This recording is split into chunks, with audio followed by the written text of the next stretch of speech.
Cam Talbot, you worked with him since the third week in November here. What was he like as a player that played for you? And can you maybe speak to what he meant to this group internally? Well, I really enjoyed working with him. He handled the good and bad as well as I've ever seen anybody handle it as a goaltender. He came to work the next day, and like I said, he controlled the ups and downs of the season, of his own play. He had a lot of faith in his work, and he had a lot of faith in his work ethic. And I told him yesterday when we got off the plane, I loved working with him. And he's just got a class and dignity about himself that's very impressive. But in saying that, he wants to play for another 5 or 6 years at least, and he wants to have that opportunity to be a starter again. And we'll see where it goes. You never know where a partnership ends up again, but from me personally, I really enjoyed working with him. You know a lot of people in Philadelphia. What do you know about, or that have been in that organization before, and people in that market? What's the scouting report that you have on Anthony Stolarz? I talked to one of the coaches this morning about him, and he's a big guy, but he's really competitive, and his learning curve got accelerated quickly. And has a chance to be a good goalie. He's very competitive at practice, works his tail off. He's got a lot of things that you like, but he's still on the learning curve. And their feeling was that they need an anchor for. They feel that they've got a great goalie on the horizon, and they feel like they need an anchor for now and moving forward.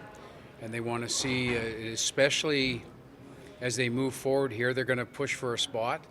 And I don't think they were very confident that either one of the guys that's hurt is going to make it back in time and be effective. So they want to get moving ahead with somebody that can support the young guys, support Hart. And I think they thought that the two of them were close, and it was a great fit. Stolarz gets in today.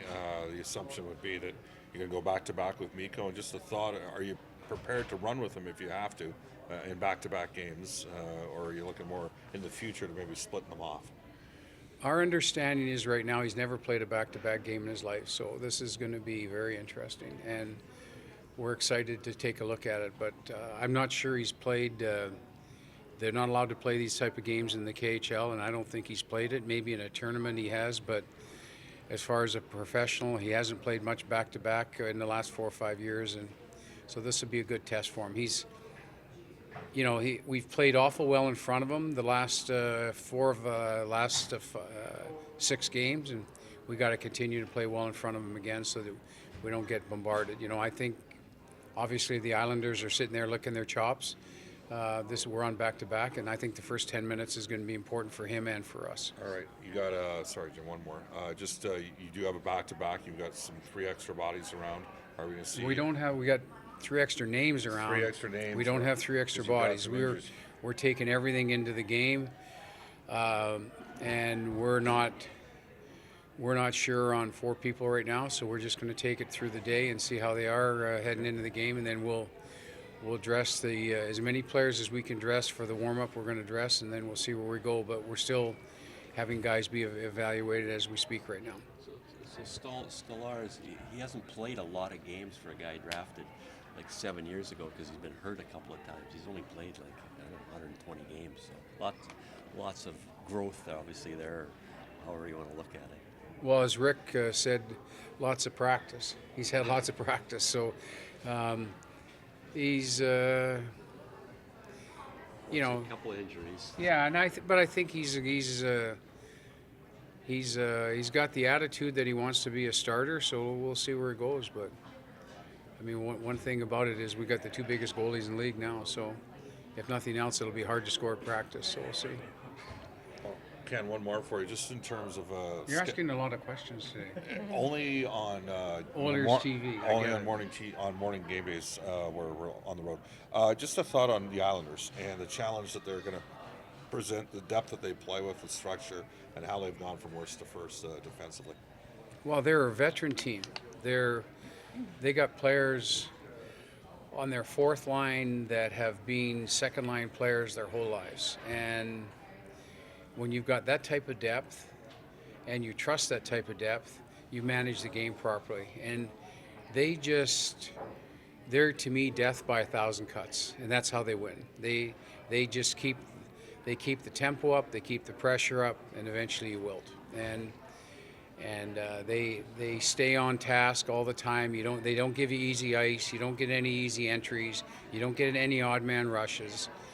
And eventually, if you don't stay with your discipline, they make you crack and break. And that's what they've done to a lot of teams. I mean, you got world-class players playing on your fourth line. That's a pretty good setup. And Barry's done an unbelievable job at changing the buy-in quickly. And I think the addition of those 2 or 3 guys during the summer who are conscientious players, who play the game the right way, has really helped this group, because it's really got this group's attention.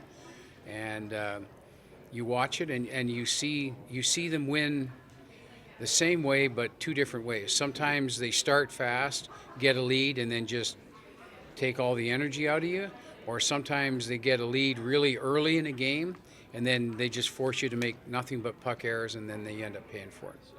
Stolarz has to play 10 games for UFA and restricted free agent things. So are you under any obligation to say, okay, we got to make sure he gets those 10 games so he can't walk away? Or is this kind of a test drive for him and you? Because you don't. Well, it's a test drive for Koski. That's a test drive. Okay. Is what can he handle?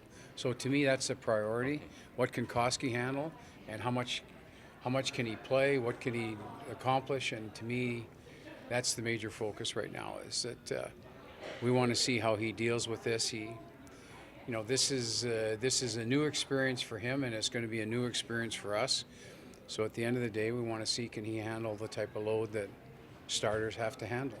So any idea when we could see Stolarz start playing? Yeah. No idea. No. I first have to know what he looks like. So be the tallest guy. Have to meet the guy. Be the tallest guy walking in the building with a. We're going in a basketball building, so we'll see from that. So. Okay. All right. Ken. Thanks.